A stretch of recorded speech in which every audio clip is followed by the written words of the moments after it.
Hello learners, welcome to the class The English Words. As we know that knowledge is the key to success, so let's unlock it together. I had discussed the theory session of the age of Chaucer. So previously go through the session, or I think go through the theory session after you jumped for the session and let's start the session today. तो previously हम लोगों ने discuss कर लिया था theoretical part the age of Chaucer के बारे में। तो आप प्लेलिस्ट में जाके इसे देख सकते हैं। तो आज का हमारा सेशन है द एज ऑफ चौसर का एमसीक्यू। ठीक है, तो जितने इम्पॉर्टेंट और बेसिक क्वेश्चंस हैं द एज ऑफ चौसर के वो आज हम लोग देख लेते हैं। तो इसमें देखने से पहले चलिए हम लोग एक ओवरव्यू ले लेते हैं इस सेशन का। Overview of age of Chaucer. ठीक है, चलिए तो एज ऑफ चौसर का हम लोग एक ओवरव्यू ले लेते हैं कि इस एज में क्या क्या इंपॉर्टेंस थिंग्स हुई थी, कौन कौन से मेजर राइटर्स हुए, उनका वर्क लिटरेचर पर क्या इफ़ेक्ट हुआ ड्यूरिंग दिस पीरियड। ठीक है, क्या मेजर मेजर थीम्स, कौन से मेजर वर्क्स देखे गए ड्यूरिंग दिस टाइम पीरियड पे। तो चलिए सेशन स्टार्ट करते हैं और थोड़ा बहुत हम लोग इसका बैकग्राउंड हिस्ट्री भी देख लेंगे ताकि एक ओवरव्यू और आपको एक आइडिया हो जाए इस सेशन को समझने और फिर इसका एमसीक्यू टैकल करने में। ठीक है, चलिए तो एक हम लोग पेज ऐड करते हैं और स्टार्ट करते हैं। तो हम लोग देखते हैं कि एज ऑफ चौसर में मेजर थिंग्स क्या हुआ था ना, कि एज ऑफ चौसर में मेजर थिंग देखा गया था कि इस टाइम पीरियड में सबसे पहले देखा गया हमारा द 100 ईयर वॉर। ये देखिए मेजरली आप लोग याद रखिए द 100 ईयर वॉर। ठीक है, द 100 ईयर वॉर देखा गया 1337 से 1453 के आसपास। ठीक है, जब इसका सेशन इसका जब एमसीक्यू आएगा तो हम इसको ओवरव्यू थोड़ा बहुत इलेबरेट कर देंगे, डोंट वरी। तो नेक्स्ट हम लोग का मेजर इवेंट देखा जाता है the black death. The black death, ठीक है, इस टाइम पीरियड में द ब्लैक डेथ देखा गया। ब्लैक डेथ में approx 1/3 people of England destroy हो गया था। एक ब्लैक डेथ में फ्लेग हुआ था, फ्लेग फैला हुआ था इंग्लैंड में। ठीक है, चलिए फिर देखते हैं और क्या हुआ था। तो ब्लैक डेथ के बाद इसमें देखा जाता है कि सोशल एंड पॉलिटिकल चेंजेस देखा गया था during this time period. Social and political changes, social and political changes देखा गया था ड्यूरिंग दिस टाइम पीरियड। ठीक है, और क्या हुआ था, इन्फ्लुएंस ऑफ चर्च, चर्च पे इन्फ्लुएंस हुआ था, इन्फ्लुएंस ऑन चर्च। पहले क्या था ना, चर्च इन्फ्लुएंस्ड हुआ। इन्फ्लुएंस कहने का अर्थ क्या हुआ कि इन्फ्लुएंस मतलब चर्च पे ड्यूरिंग दिस टाइम पीरियड में चर्च में एक्चुअली क्या देखा गया कि डिक्लाइन देखा गया चर्च का जो एडवांसमेंट था इससे पहले के, जब मिडिल एज से पहले जब आया था आपका द एंग्लो नॉर्मन एज था, फिर Anglo Saxon age. During this time period में चर्च का बहुत ज़्यादा मेजर रोल देखा जाता था सोसाइटी में। लेकिन क्या हुआ ना कि ये धीरे धीरे डिक्लाइन करने लगा। क्या हुआ, डिक्लाइन करने लगा। उसका रीज़न क्या था कि during the age of Chaucer, the age of Chaucer में क्या हुआ था ना, द एज ऑफ चौसर में हमारा मिडिल पीपल का डेवलपमेंट देखा गया। डेवलपमेंट या फिर राइज हुआ मिडिल क्लास, जिसको मिडिल क्लास पीपल का राइज देखा गया। और क्या हुआ कि इस टाइम पीरियड में आप देख सकते हैं कि चर्च का एक और डिक्लाइन होने का कारण है क्योंकि इस टाइम पे थिंग्स मतलब पीपल लोग क्या हुए, एजुकेटेड हुए, people educated during this period. ठीक है, तो ये मेजर कुछ थिंग्स थी जिसके कारण क्या हुआ, चर्च का प्रभाव धीरे धीरे घटने लगा ड्यूरिंग दिस टाइम पीरियड। ठीक है, चलिए फिर लैंग्वेज एंड लिंग्विस्टिक पे भी इफेक्ट पड़ा। तो चलिए हम लोग एक एक करके देखते हैं कि क्या क्या थोड़ा सा features during this time period. तो हम लोग देख लेते हैं सबसे पहले हम लोग देख लेते हैं सिग्निफिकेंस और इम्पोर्टेंस देख लेते हैं। की पॉइंट्स ऑफ रिमेंबर में सबसे पहले देख लेते हैं कि जो एज ऑफ चौसर है हमारा, देखिए ये पॉइंट्स है, ये आप लोग अपने कॉपी में मेंशन कर लीजिएगा क्योंकि एग्ज़ाम पॉइंट ऑफ व्यू से बहुत इंपॉर्टेंट है। जो द एज ऑफ चौसर है ना, द एज ऑफ चौसर, इसको हम लोग ट्रांजिशन पीरियड बोलते हैं। क्या, ट्रांजिशन पीरियड, किसके लिए, transition period. Transition period 4, transition period 4 क्या, middle English to, middle English to, middle English to हम लोग देखते हैं इसको early modern age, early modern age, ठीक है। तो इस टाइम पीरियड में ट्रांजिशन देखा गया, कब का, middle English period to early modern English period, ठीक है। तो एक इम्पोर्टेंट थिंग देखा गया था ड्यूरिंग दिस टाइम पीरियड में। तो ये सारी चीज़ें और ये सारे इवेंट कुछ कुछ मेजर थिंग्स हुई थी, और अब जो भी बचा है वो हम लोग MCQ के थ्रू देख लेंगे इसमें, ठीक है। जो भी थोड़ा बहुत इलेबोरेशन की ज़रूरत पड़ेगी तो हम लोग MCQ में कंप्लीट करता हुआ चलेंगे। चलिए, तो सबसे पहले देखिए, हम लोग को पता है द एज ऑफ चौसर का एज और टाइम पीरियड कब से देखा गया, 1340 टू 1400। तो इसमें थोड़ा सा डाउट भी होता है कि कहीं कहीं किसी बुक में 1349 टू 1400 भी है, तो डोंट वरी, दोनों में से कोई भी आएगा तो दोनों करेक्ट है, ठीक है। चलिए, तो अब पहला क्वेश्चन देखते हैं, the age of Chaucer approximately कब से कब तक था। तो अभी हम लोग जस्ट देखा 1340 टू 1400, और ये टाइम पीरियड किसका है, तो ये द एंग्लो नॉर्मन एज का है, एंग्लो नॉर्मन एज। हम लोग को पता है ना क्या हुआ था, 1066 में नॉर्मन कॉन्क्वेस्ट हुआ था, नॉर्मन कॉन्क्वेस्ट, जिसमें विलियम द ड्यूक जो इंग्लैंड का ड्यूक था और जिसे विलियम फर्स्ट ने क्या किया था, डिफीट किया था, तब जा कर के हमारा द एंग्लो नॉर्मन एज आया था, ठीक है। तो ये द एंग्लो नॉर्मन एज का था टाइम पीरियड, और 1340 टू 1400 ये हमारा देखा गया the age of Chaucer, the age of Chaucer, ठीक है। चलिए, नेक्स्ट क्वेश्चन देखते हैं, the age of Chaucer is considered the age of transition. बताइए ट्रांजिशनल पीरियड किसके किसके बीच देखा गया है, तो हम लोग अभी जस्ट देखें middle English period to early modern English. Transition मतलब चेंजेस, जो द एज ऑफ चौसर है वो जो है वो ट्रांजिशन किस दो पीरियड के बीच का ट्रांजिशन देखा गया, तो middle English period to modern English period, या फिर early modern English to modern, sorry middle English period to early modern, हाँ करेक्ट, मिडिल इंग्लिश पीरियड से अर्ली मॉडर्न इंग्लिश पीरियड का ट्रांजिशन देखा गया इस टाइम पीरियड में, ठीक है। फिर देखते हैं Geoffrey Chaucer is known as, बताइए जॉफरी चौसर क्या थे, तो फादर ऑफ इंग्लिश पोएट्री इन्हें बोला जाता है, फादर ऑफ इंग्लिश पोएट्री किसे बोला जाता है, तो जॉफरी चौसर का। एक्चुअल में हुआ क्या था ना कि द चौसर जो है ये सबसे पहले अपने वर्क में ह्यूमैनिज्म का यूज़ किए थे, ह्यूमैनिज्म का यूज़ किए थे, बट ये फादर ऑफ ह्यूमैनिज्म नहीं थे, बट इन्हें फादर ऑफ ह्यूमैनिज्म नहीं बोला जाता है, ह्यूमैनिज्म नहीं बोला जाता, ठीक है। लेकिन इंट्रोड्यूस सबसे पहले इन्होंने ही किया था द कैंटरबरी टेल्स में, द कैंटरबरी टेल्स में यूज़ इन्होंने ही किया था ह्यूमैनिज्म। ह्यूमैनिज्म क्या है आपको पता होगा, ह्यूमैनिज्म क्या है, जो आपके डेली लाइफ के बारे में प्रॉब्लम्स होती हैं, जैसे आपका जो डे टू डे लाइफ का प्रॉब्लम्स हैं, आपके प्रॉब्लम्स, आपका इंटरेस्ट, आपके फीलिंग्स, आपका इमोशन, तो ये सारी जो चीज़ें होती हैं इन पे जो वर्क या इन पे जो बेसिस वर्क्स होती हैं वो हमारा ह्यूमैनिज्म कहलाता है, ठीक है। चलिए, which war influence the age of Chaucer, बताइए। द एज ऑफ चौसर में हमको पता है कि दो ही चीज़ फेमस हुआ था, एक 100 ईयर वॉर और एक the black death, the black death during this time period हुआ था ना। ब्लैक डेथ कब हुआ था, 1348, द ब्लैक डेथ, ठीक है। और 100 ईयर वॉर्स कब से चला था, तो 1337, ये याद रखिए, अप्रोक्स 14 शायद 53 तक, यहाँ तक था ये टाइम पीरियड, ठीक है। चलिए, नॉर्मन कॉन्क्वेस्ट कब हुआ था, तो 1066 में, और इस 1066 से क्या स्टार्ट हुआ था, तो द एंग्लो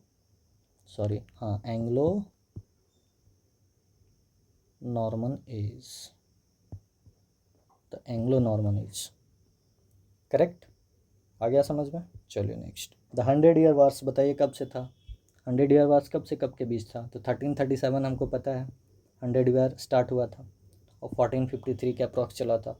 तो 100 ईयर वार्स किसके किसके बीच में था, ये हम लोग थोड़ा सा देख लेते हैं। द 100 ईयर्स जो वॉर था, a series of long Wars था, किसके किसके बीच, इंग्लैंड और France, England and France, England और फ्रांस के बीच में ये डिफीट देखा गया। इंग्लैंड और फ्रांस के बीच ये वॉर था जो अप्रॉक्स 100 ईयर तक चला था। ठीक है,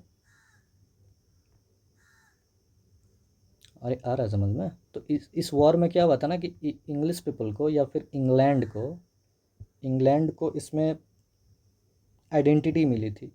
आइडेंटिटी मतलब इस वॉर से इंग्लैंड ज़्यादा पावरफुल होने लगा। पावरफुल इन द सेंस मतलब क्या, लिटरेचर में हो गया, और किन चीज़ों में, लिटरेचर में हो गया, ह्यूमैनिज्म में हो गया, अवेयरनेस में हो गया। तो ये सारी चीज़ों पे इफ़ेक्ट देखा गया इस 100 ईयर वॉर का। तो इसमें इंग्लैंड का एडवांसमेंट देखा गया ड्यूरिंग दिस वॉर। ठीक है, चलिए नेक्स्ट क्वेश्चन देखते हैं। The 100 years war was fought between, किसके किसके बीच में था? अरे बोलिए। तो अभी जस्ट हम लोगों ने देखा इंग्लैंड एंड फ्रांस। ठीक है, नेक्स्ट क्वेश्चन फॉरवर्ड कर रहा हूँ। तो 100 ईयर्स वॉर स्ट्रेंथन क्या करता है? तो 100 ईयर वॉर जो है वो इंग्लिश नेशनलिज्म को बढ़ावा देता है। अभी मैंने देखा ना क्या एडवांसमेंट था इस एज का, एडवांसमेंट फॉर इंग्लैंड। क्या देखा गया? तो बहुत सारे एडवांसमेंट था। सबसे पहले नेशनलिज्म की भावना डेवलप हुई इंग्लैंड पीपल के बीच में। ठीक है, और क्या हुआ? अवेयरनेस डेवलपमेंट हुआ, अवेयरनेस, लिटरेसी, बहुत सारा चीज़, लिटरेरी वर्क,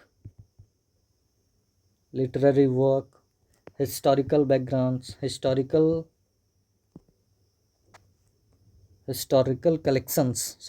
कलेक्शंस, और बहुत कुछ एडवांसमेंट देखा गया ड्यूरिंग दिस टाइम पीरियड। किन के लिए? तो ये 100 ईयर वॉर्स एडवांसमेंट देखा गया इंग्लैंड के लिए। तो ये सारे एडवांसमेंट थे, नेशनलिज्म की भावना उनके अंदर पैदा हुआ। किनके अंदर? इंग्लैंड पीपल के अंदर। ठीक है, चलिए द ब्लैक डेथ बताइए 1348, अभी जस्ट देखा हम लोगों ने। इसमें क्या हुआ था ना कि one third people of England's population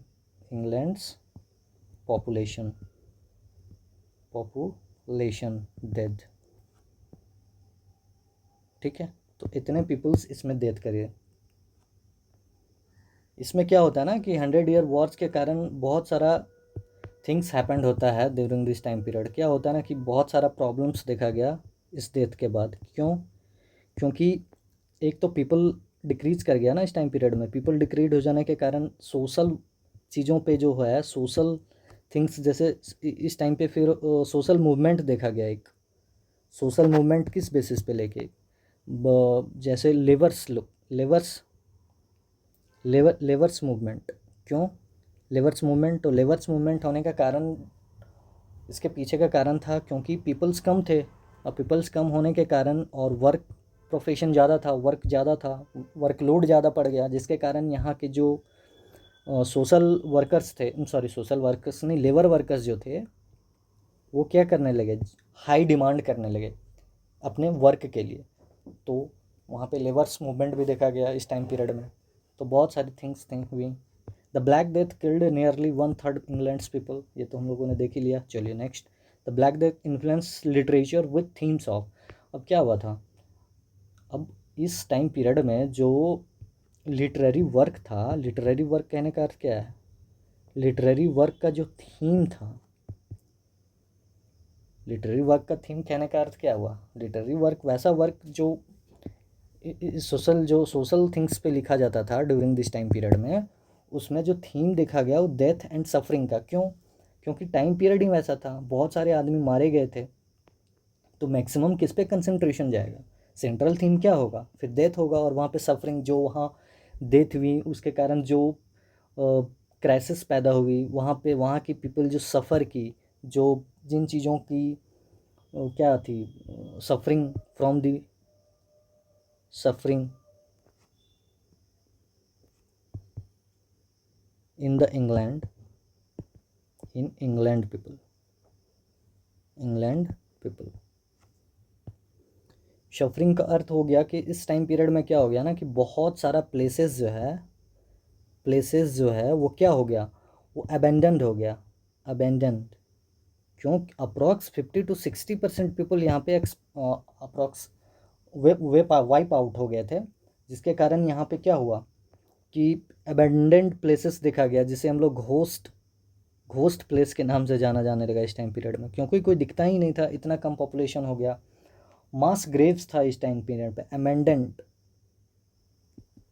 ठीक है। तो ये सारी चीज़ें, ट्रॉमा इन लोगों को झेलना पड़ा, साइकोलॉजिकल इफेक्ट हुआ ड्यूरिंग दिस टाइम पीरियड। तो ये सारी चीज़ें इस टाइम पीरियड में देखी गई due to the Black Deaths, ठीक है। चलिए next, social and political change during Chaucer's is included. क्या हुआ था?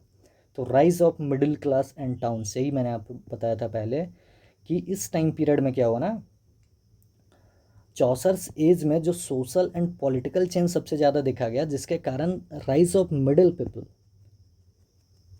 पीपल का क्या हुआ, राइज देखा गया, राइज इस टाइम पीरियड में राइज देखा गया मिडिल पीपल का, ठीक है।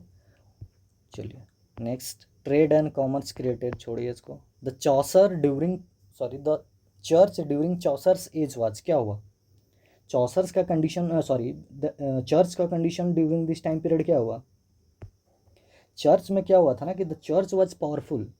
इस टाइम पीरियड में क्या था ना, कहाँ पे गया, हाँ, the church during the Chaucer's age में क्या हुआ कि चर्च वीक हो गया एंड पावरलेस, उनके पास पावर नहीं बची वहाँ पे। चर्च को मतलब उनका एडवांसमेंट नहीं देखा जाने लगा। क्यों? क्योंकि मिडिल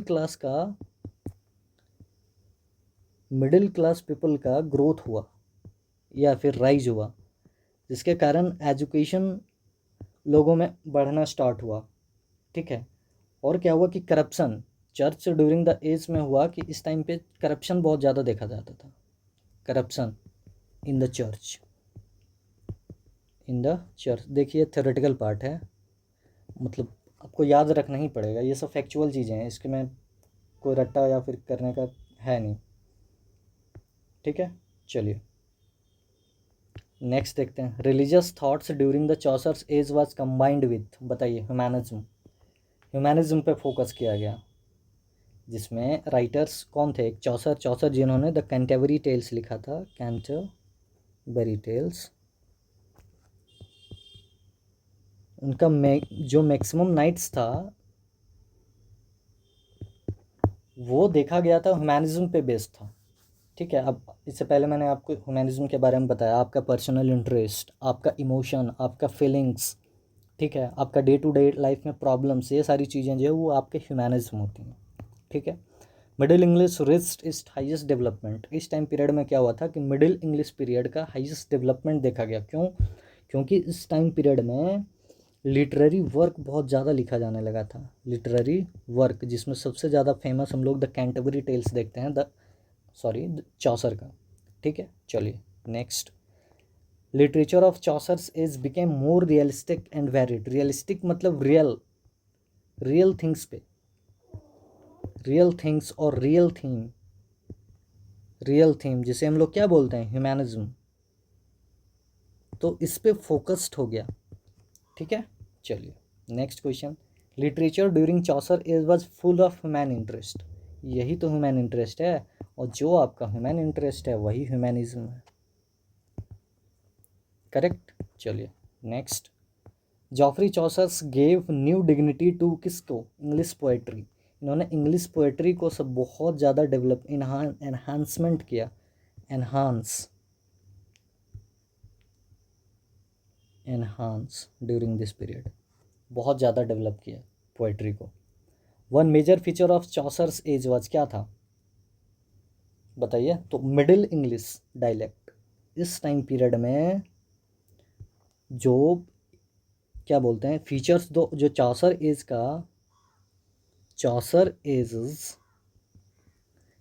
का जो फीचर्स है, वो जो वर्क लिखते थे, जो लिटरेरी वर्क होता था, वो क्या होता था, तो वो मिडिल इंग्लिश डायलेक्ट में मैक्सिमम लिखा जाता था, मिडिल इंग्लिश डायलेक्ट, ठीक है। चलिए next, Chaucer's age is marked by realistic portrayal and life and characters, यही तो बार बार बोल रहे हैं, ह्यूमैनिज्म जो आपके रियलिस्टिक पोर्ट्रेयल होता है, जो आपकी day to day life problems होती हैं, ह्यूमन्स की जो नेचुरल प्रॉब्लम्स होती हैं उन पे चीज़ें, उन पे मैक्सिमम लिटरेरी वर्क फोकस्ड होती थी, जिसके कारण रियलिस्टिक पोर्ट्रेयल ऑफ लाइफ देखा गया and characters during the age of Chaucer.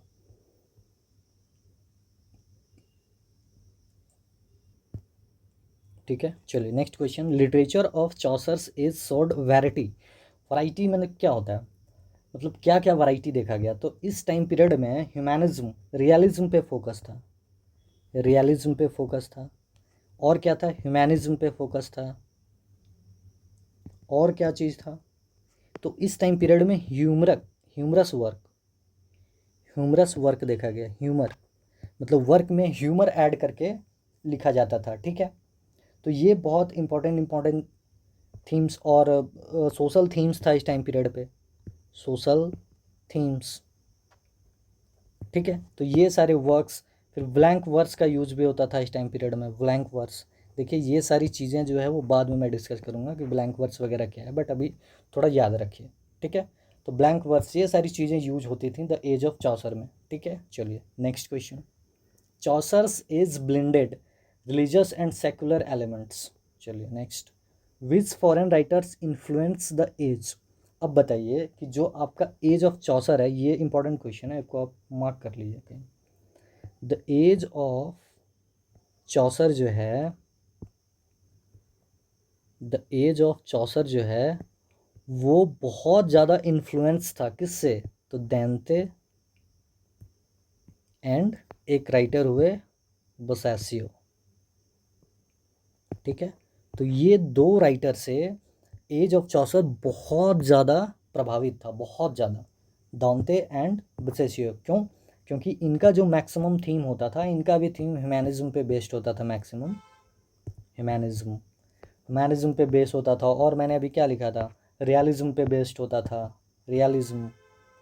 तो ये सारे इंपॉर्टेंस थीम जो यूज होती थी वो दांते एंड बोसेसियो करते थे अपने लिटरेरी वर्क्स में ड्यूरिंग हिज टाइम पीरियड्स। ठीक है, अपने टाइम पीरियड में ये लोग ये सारे यूज कर रहे थे, तो उन्हीं को कॉपी करके द एज ऑफ चौसर्स के जो इंपॉर्टेंट राइटर हुए, उन्होंने क्या किया, तो ह्यूमैनिज्म और रियलिज्म, ये दो फेमस थीम्स और रियलिज्म, ये सारी चीज़ों को उठा के अपने वर्क में डालना स्टार्ट किया, जिसके कारण ये बहुत ज़्यादा इन्फ्लुएंस था किनसे, दांते एंड बोसेसियो से। चलिए next question. Literature of Chaucer's is focused on. बताइए सबसे ज़्यादा किस पे फोकस था, ह्यूमन वैल्यूज़ पे, आपके पर्सनल इमोशन पे बात होता था, आपके पर्सनल थिंग्स, पर्सनल और इंडिविजुअल बोलते हैं जिसको हम लोग, इंडिविजुअल फीलिंग्स। ठीक है, एंड इंडिविजुअल एक्सपीरियंस, ये सारी चीज़ों पे बात होती थी। ठीक है, रियलिज्म पे बात होती थी। चलिए next question.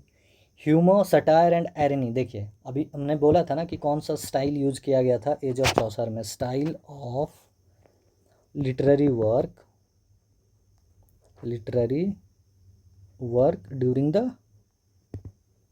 During the age of Chaucer, the age of Chaucer था ना। तो क्या था, हॉलमार्क्स ऑफ चौसर इसका क्या क्या था, सॉरी कहाँ चल गया, हाँ, ह्यूमर, सटायर एंड एरनी, ये सारे हॉलमार्क्स थे इंपॉर्टेंट्स किसके लिए, द एज ऑफ चौसर के लिए। ये सारी चीज़ों पे बेस्ड होता था इनका वर्क। चलिए नेक्स्ट। जॉफरी चौसर्स का बताइए एज, सबको पता है 1340 to 1400। Next. The Canterbury Tales is a collection of stories told by pilgrims. ये क्या था कि तीर्थयात्री लोग कहीं जा रहे थे, मैं भी कैंटरबरी टेल्स को इलेबरेट नहीं कर रहा हूँ बट शॉर्ट व्यूज़ दे रहा हूँ, कि जो पिलग्रिम्स थे, कोई तीर्थयात्री, वो एक तीर्थ के लिए निकले हुए थे, और क्या था ना कि बहुत सारे जो तीर्थयात्री थे वो एक दूसरे से आपस में क्या करते, स्टोरी सुनाना स्टार्ट करते हैं। तो एक कलेक्शन ऑफ स्टोरीज था पिलग्रिम्स के द्वारा, कैंटरबरी टेल्स। चलिए नेक्स्ट। ट्रायलिस एंड क्रिसीड, बताइए क्या था, ट्रायलिस एंड क्रिसीड किनका वर्क है, आप लोग बताइए खुद। ट्रायलिस एंड क्रिसीड वॉज रिटन बाय, ये वर्क लिखा किनके द्वारा है, तो ट्रायलिस एंड क्रिसीड जो है वो चौसर के द्वारा लिखा गया है, चौसर के द्वारा। अब इसमें क्या है कि एक ये रोमांटिक पोएम है, क्या है, ट्रायलिस एंड क्रिसीड, हमें याद रखना है कि क्या है ये एक रोमांटिक पोएम है। क्या है, रोमांटिक पोएम है, इसका थीम क्या है, रोमांटिक है। ठीक है, जो किस पे बेस्ड है, द स्टोरी ऑफ ट्रायलस एंड क्रिसीड, ये दो लोग थे जिन पे ये बेस्ड है स्टोरी, ये दो कैरेक्टर हैं इस पोएम के। ठीक है, तो रोमांटिक पोएम है एक।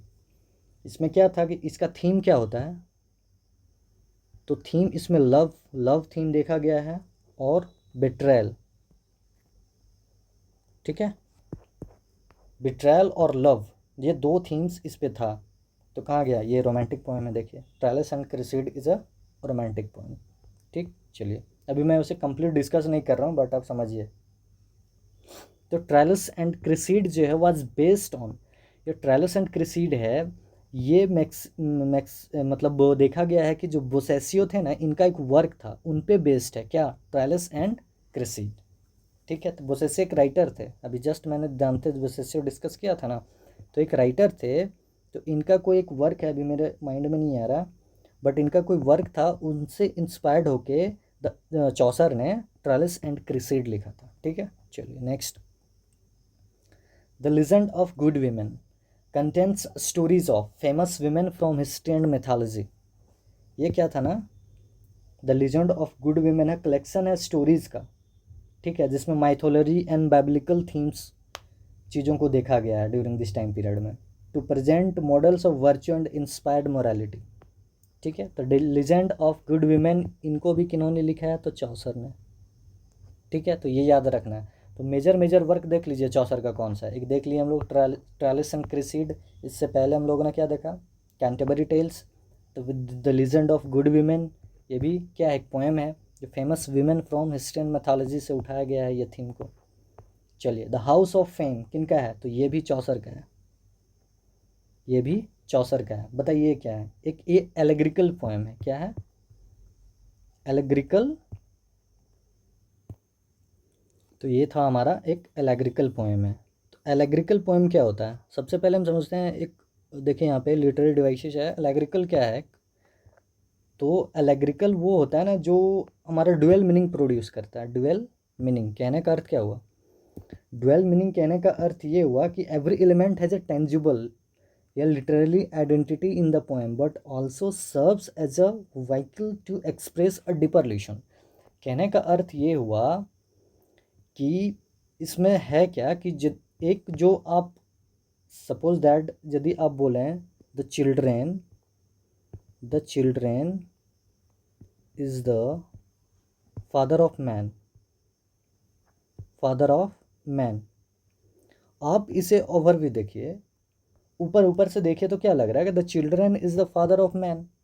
आपको इसका एक लेसन पता चल गया कि द चिल्ड्रेन है वो फादर ऑफ मैन है, लेकिन आप इसका डीपर मीनिंग जाके देखिए, डीपर मीनिंग, तो वहाँ पे आपको इसका डीपर मीनिंग शो करेगा कि नहीं, एक्चुअली में ये कहना कुछ और चाह रहा है। तो वही कहने का अर्थ है कि एलिग्रिकल पोएम में क्या होता है कि कोई ऑब्जेक्ट को एज अ क्या बोलते हैं, नरेटिव पोएम होता है जो किसी इवेंट एंड सेटिंग फंक्शन को एक सिंबल के रूप में रिप्रेजेंट करता है, एक सिंबॉलिक रूप में। ठीक है, बट वो सिंबल जो शो कर रहा है वो चीज़ है नहीं, उसका एक अलग मीनिंग जाता है, वो एक अलग डीपर मीनिंग जाता है, तो वो हमारा एलिग्रिकल पोएम होता है। ठीक है, चलिए नेक्स्ट देखते हैं।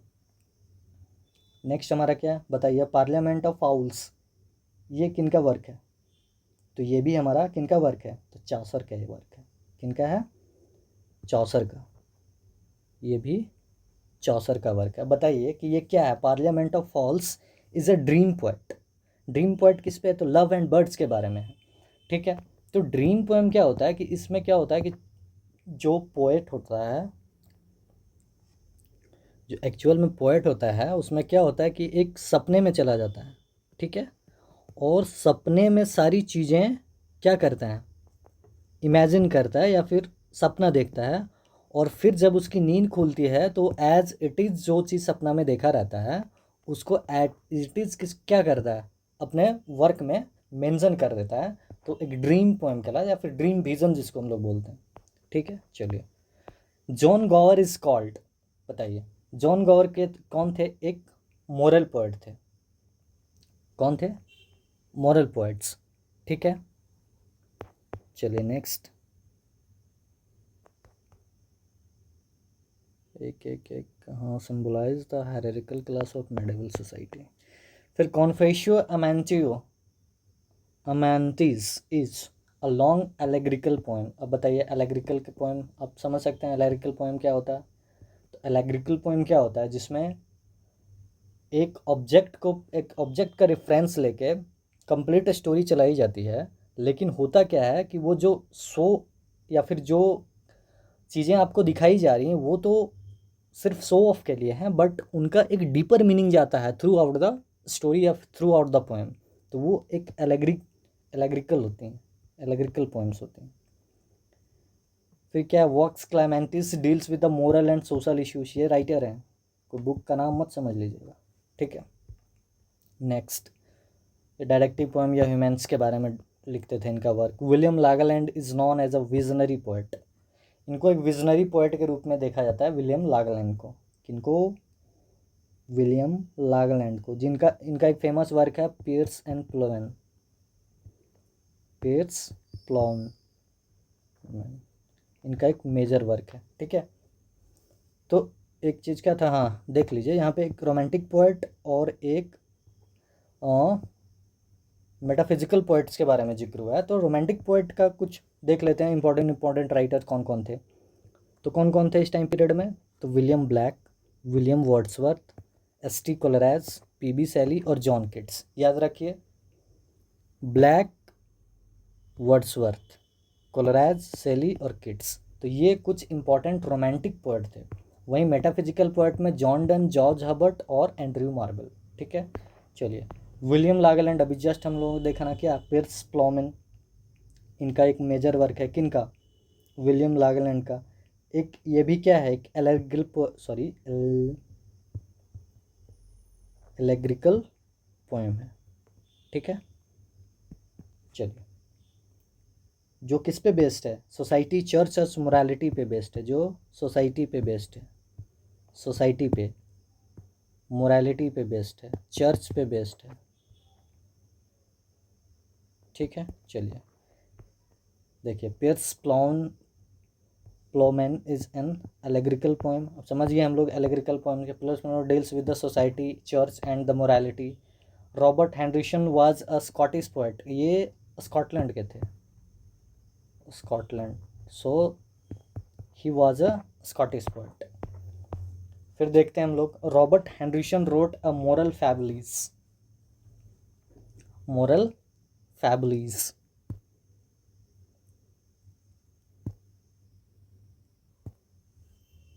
ठीक है। तो हम लोग देखते हैं कि फैबुलीज क्या होता है। फैबुलीज, तो इसका इंग्लिश में मीनिंग होता है फेबल्स। क्या? फेबल्स मीन्स क्या होता है कि fables is a short fictional story होता है। ये क्या होता है मेरा? फिक्शनल स्टोरी होता है, फिक्शनल स्टोरी, जिसमें क्या होता है कि कोई एनिमल को एज अ सोशल थिंग्स के रूप में प्रेजेंट किया जाता है, ठीक है। जिसमें फीचर्स किसको किया जाता है? फीचर्स किसको किया जाता है? एनिमल्स को, ठीक है। Animals two forces of nature with human qualities that explicit teachers a moral lesson. और क्या होता है ना कि इसमें एनिमल्स कहने का अर्थ हुआ कि सिर्फ एनिमल्स ही नहीं, इसमें प्लांट्स भी आ जाएंगे, ठीक है। तो ये सारी चीज़ों का एक ऑब्जेक्ट के रूप में यूज़ करके और मोरल लेशन दिया जाता है। क्या? मोरल लेशन।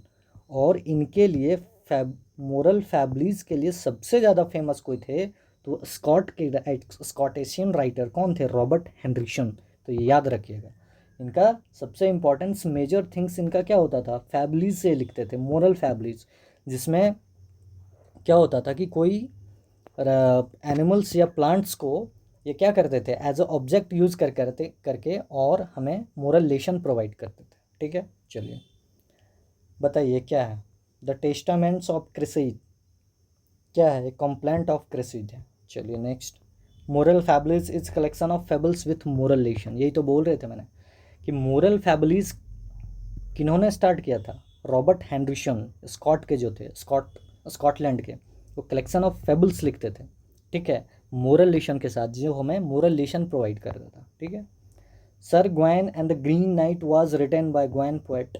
ये भी एक इम्पॉर्टेंट राइटर थे ड्यूरिंग दिस 14th सेंचुरी के एक इम्पॉर्टेंट राइटर। चलिए next, Sir Gawain and the Green Knight is a chivalric romance poem है। क्या है? एक रोमांटिक पोएम है ये, याद रखिएगा। Sir Gawain and green night सबसे पहले लिखा किन्होंने? तो ग्वेन पोएट, और इनको ये क्या है? एक वेलरिक रोमांस पोएम है, ठीक है। Next, the Canterbury Tales contains 24 stories. कितना? बोलिए। द 24 स्टोरीज, ठीक है। चलिए नेक्स्ट कौन सा है? हाँ, theme of the Canterbury Tales क्या था? Chivalric and human nature, love and morality, human and religion. किस पे बेस्ड था? तो लव एंड मोरालिटी पे भी बेस्ड था, ह्यूमर एंड रिलीजन पे भी बेस्ड था, सिवेलरी एंड ह्यूमन नेचर पे भी बेस्ड था। तो ये सारे थीम को कवर करता था कौन? द कैंटरबरी टेल्स, इसलिए ऑल ऑफ दीज होगा, ठीक है। तो याद रखिएगा theme, important theme.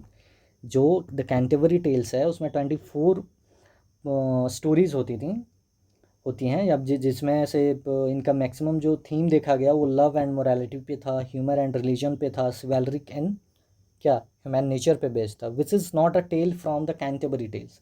Canterbury Tales में 24 टेल्स थी, 24 टेल्स, जिसमें से एक टेल्स नहीं है। 24 टेल्स कहने का मतलब 24 स्टोरीज थी जो इंडिविजुअली एक दूसरे को सुनाते थे वहाँ पर जो तीर्थयात्री गए हुए थे, पिलग्रिम्स, ठीक है।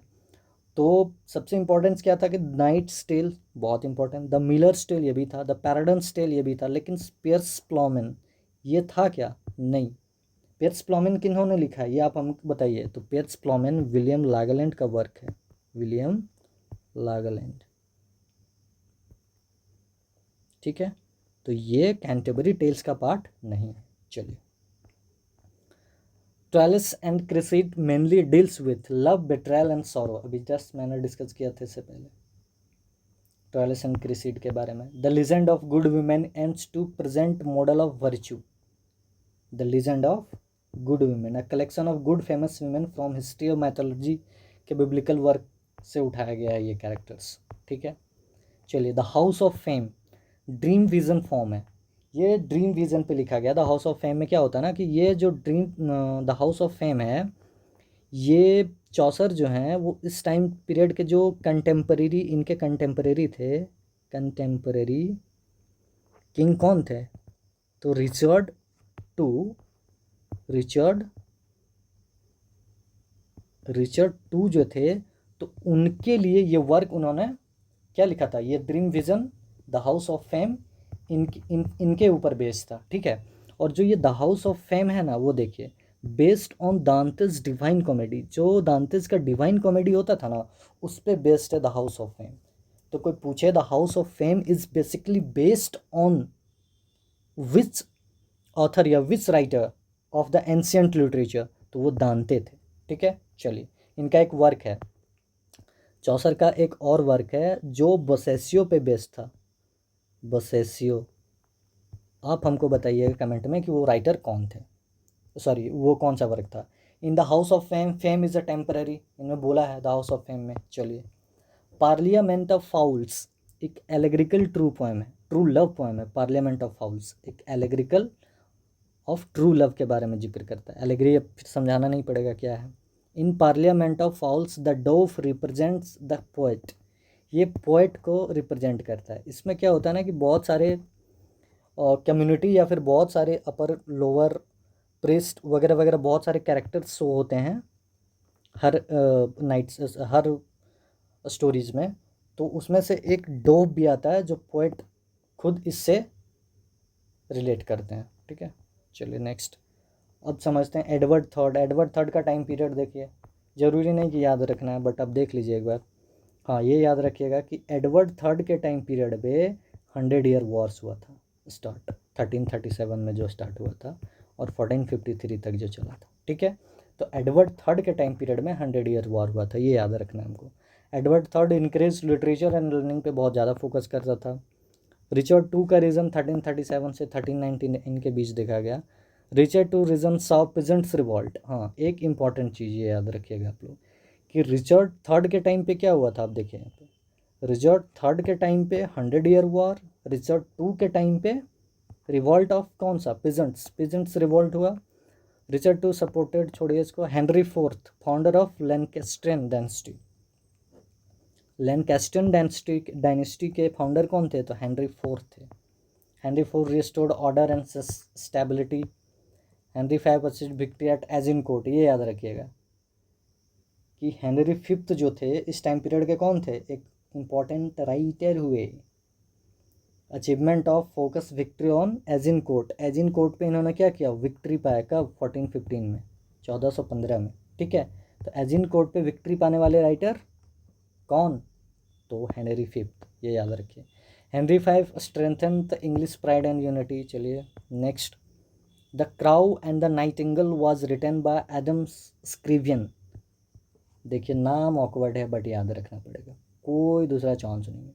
The crow and the nightingale, Adam Scrivener. The Pearl is anonymous work है ये भी।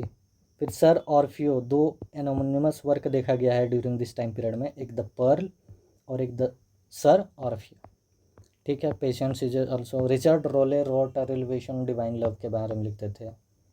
Julian of Norwich wrote a revelation of divine love के बारे में लिखती थी।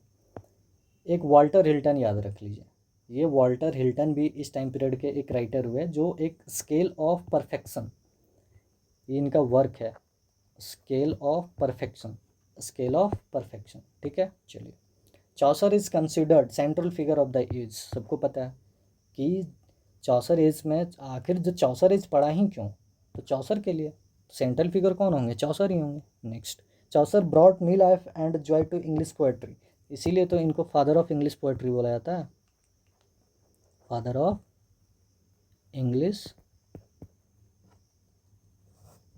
पोएट्री। चलिए next, Chaucer elevated middle English into literary language. Middle English को लिटरेरी लैंग्वेज इन्होंने बनाया। मिडिल इंग्लिश डायलेक्ट को इन्होंने क्या किया, तो लिटरेरी लैंग्वेज, लिटरेचर में इन्होंने इसका यूज करना स्टार्ट कर दिया। चलिए next, Chaucer's works laid the foundation of English poetry and prose. तो द एज ऑफ चौसर में देखिए, मैं जो चीज़ें बोल रहा हूँ या फिर जो लिख रहा हूँ उसको आप लोग मेंशन करते चलिए। द चौसर जो हैं, द एज ऑफ चौसर में क्या हुआ था ना कि प्रोज का डेवलपमेंट हुआ इस टाइम पीरियड में, प्रोज का और पोइट्री का, पोइट्री और प्रोज का डेवलपमेंट देखा गया था इस टाइम पीरियड में, ठीक है। चलिए, literature of Chaucer's is reflected क्या था, रियलिज्म, ह्यूमैनिज्म और ह्यूमर और सटायर, ये सारे वर्क इस थीम पे बेस्ड था। चलिए next, Chaucer's age is considered, देखिए बोले थे ना कि transition between medieval and modern England, modern world. The rise of middle class and towns was important during the age of Chaucer. The rise of middle class, middle age of Chaucer में हम लोगों ने क्या देखा था कि rise हुआ किसका, middle middle middle class people का, मिडिल क्लास पीपल का। टाउन का डेवलपमेंट देखा गया, टाउन, टाउन इस टाइम पे डेवलप किया, ठीक है। सोसाइटी में चेंजेज आया, सोसाइटी चेंजेस, ठीक है। और लिटरेरी वर्क पे फोकस किया गया, लिटरेरी वर्क पे। और क्या देखा गया, तो चर्च जो है डिक्लाइन होना स्टार्ट हुआ, डिक्लाइन। चर्च में क्या हुआ था इस टाइम पीरियड में, तो चर्च में सबसे ज़्यादा करप्शन देखा गया, करप्शन। तो ये सारी चीज़ें देखी गई, ठीक है। फिर realism, humour and humanism are hallmarks of age of Chaucer. सबको पता है कि ड्यूरिंग दिस टाइम पीरियड में हम लोग रियलिज्म, ह्यूमर और ह्यूमैनिज्म मैक्सिमम जो वर्क होती थी वो इन्हीं से रिलेटेबल होती थी, इन्हीं बेसिक थीम्स पे ज़्यादा वर्क लिखा जाता था। The age of Chaucer produced immorality literary work. चलिए नेक्स्ट देख लेते हैं हम लोग और सारा क्वेश्चन। हाँ, अब मैच कीजिए, 4 राइटर हैं और 4 राइटर्स के इम्पॉर्टेंट वर्क्स हैं, तो आपको फिगर आउट करना है कि कौन सा राइटर का कौन सा वर्क है। तो जॉफरी चौसर का कौन सा वर्क है इनमें से बताइए, द कैंटरबरी टेल्स है। चलिए ठीक है। जॉन गावर का कौन सा था, जॉन गॉवर का बताइए कौन सा था इसमें से? जॉन गॉवर का कॉन्फेशियो अमेंथिस था ना, तो ये कॉन्फेशियो अमेंथिस था। फिर देखिए विलियम लैगलैंड्स का कौन सा था? विलियम लैगलैंड्स का पियर्स प्लाउमैन था, ठीक है, पियर्स प्लाउमैन देखा गया ड्यूरिंग दिस टाइम पीरियड पे। और एक राइटर कौन थे, कहाँ पे गए, हाँ रॉबर्ट हेनरिसन। रॉबर्ट हेनरिसन क्या लिखते थे, तो ये मैक्सिमम मॉरल फैबल्स लिखते थे, मॉरल फैबल्स। चलिए नेक्स्ट क्वेश्चन देखते हैं हम लोग। Match the king with achievement, Edward third का, रिचर्ड टू का, और हेनरी फोर और हेनरी फाइव हमने पहले देख चुका है। बताइए एडवर्ड थर्ड का क्या था? एडवर्ड थर्ड का इन तीनों में से क्या था, सॉरी चारों में से? तो एडवर्ड थर्ड के टाइम पीरियड पे 100 ईयर वॉर हुआ था, ठीक है। चलिए हम लोग एक देख लिए। रिचर्ड टू क्या किया था? रिचर्ड टू के टाइम पीरियड में पिजेंट्स रिवॉल्ट हुआ था 1381 में, peasants revolt Edward sorry Richard two के टाइम पे, ठीक है। फिर हेनरी फोर्थ के टाइम पे क्या हुआ था, देखते हैं हम लोग। हेनरी फोर्थ के टाइम पे, हाँ ये हेनरी फोर्थ क्या था, लैंकास्ट्रियन डायनेस्टी का फाउंडर था, फाउंडर ऑफ लैंकास्ट्रियन डायनेस्टी, ठीक है। चलिए नेक्स्ट और क्या था, कौन था? Henry five. हेनरी फाइव कौन थे? तो शायद हमको लग रहा है विक्ट्री ऑफ एजिनकोट, ये एजिनकोट पे विक्ट्री पाया था। कब? तो आई थिंक 1415 में, 1415 में एजिनकोट पे विक्ट्री कौन पाया था? अरे कौन पाया था? तो हेनरी फिफ्थ पाया था। चलिए next. Match the work with description, बताइए। House of Fame, Parliament of Owls, Troilus and Criseyde, Legend of good Women, ये सारे वर्क किनके हैं? अरे बोलिए। तो चचा चौसर का, तो चचा चौसर का है, ठीक है। तो क्या बोल रहा है कि मैच करने बोल रहा है कि इनसे स्टोरीज ऑफ, हाँ ये मैक्सिमम में क्या है किनका वर्क, ये इंपॉर्टेंट वर्क जो है चौसर का है, इनका क्या थीम है या फिर क्या क्या है पर्पस, वो आप देख लीजिए। द हाउस ऑफ फेम किस पे बेस्ड है? तो हाउस ऑफ फेम एक एलेग्रिकल पोएम है, पता चल गया हमें। चलिए एलेग्रिकल पोएम है।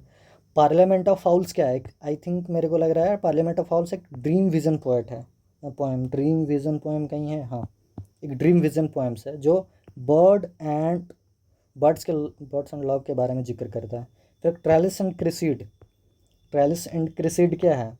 थर्ड का देख लीजिए। ट्रेलिस एंड क्रिसीड एक रोमांटिक पोएम है बेस्ड ऑन बसासियो, ये बसासियो के वर्क पे बेस्ड है। कौन सा? Troilus and Criseyde. तो वही मैंने बोल रहा था कि दांते पे कौन सा वर्क बेस्ड है, और बसासियो का कौन, बसासियो के कौन से, सॉरी चौसर का जो ट्रेलिस एंड क्रिसीड है वो बसासियो के वर्क पे बेस्ड है, ठीक है। लेकिन एक दांते पे भी चौसर का कोई वर्क बेस्ड है, वो आप लोग फिर कमेंट करके बताइए। चलिए नेक्स्ट क्वेश्चन देखते हैं। खत्म हो गया? और भी है। Chaucer's age is called an age of transition, yes बिल्कुल correct. It mark transition from middle English to early modern English, middle English to modern. Chaucer's age is called an age of transition बोला जाता है इनको, बिल्कुल बोला जाता है as of चौसर को। क्यों? क्योंकि ये ट्रांजिशनल पीरियड शो करता है किसका किसका? It mark transition from middle English, जो मिडिल इंग्लिश पीरियड है, मिडिल इंग्लिश पीरियड से अर्ली मॉडर्न इंग्लिश पीरियड का जो ट्रांजिशन है वही तो होता है हमारा, ट्रांजिशन शो करता है एज ऑफ चौसर का। तो both are correct, both true and correct explanation, ठीक है। तो चलिए आज का सेशन एंड हुआ। तो जैसा भी आप लोगों को लगा होगा, I think I am giving my best. So thank you for watching the session. I hope you enjoy the session. And one thing I mentioned previously, you watched or to go to visit the session of theoretical part of the age of Chaucer. Okay, thank you.